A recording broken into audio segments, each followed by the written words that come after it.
Your Excellency the President, I'll be very brief. For 1 year since you came to office, I was here for about 7 years. And that 1 year has been bigger for us in football than 7 years, Your Excellency. And why?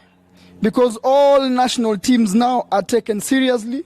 We were in the finals of under 18 Sekafa last year, where we performed very well.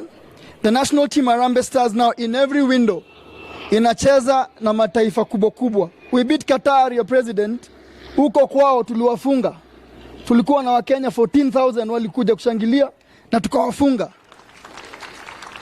We also drew against Russia. Wakaanza kusema sasa maneno ingine. Sasa ikangeletea shida.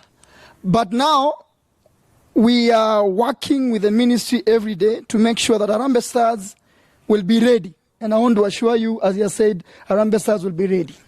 But hii kiwanja, nikimalizia, we went to war, Your Excellency, for AFCON. Tulikuwa namba 3 tukipanda ndege hapa. Because Algeria was going to win. Lakini tulifika huko, na waziri, na PS, tukakoroga maneno, na wanasiasa huko. Walifanya hivi wakatoka na Kenya. Ndio tukatangaza. So I want to thank you for your support. And I want to say that hii kiwanja, I've been to all AFCON since 2017. Hii kiwanja is only at par with 4 in Africa. 1 in South Africa, 1 in Senegal, 1 is being built in Rwanda, na hii yetu.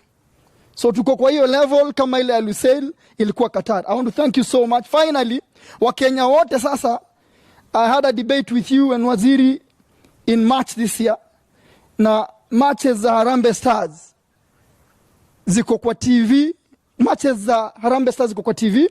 Matches zote za ligi mbili kila weekend ziko KBC for free for all Kenyans, just from a small debate we had with you in March this year. Thank you so much, sir, and thank you for having me. Thank you.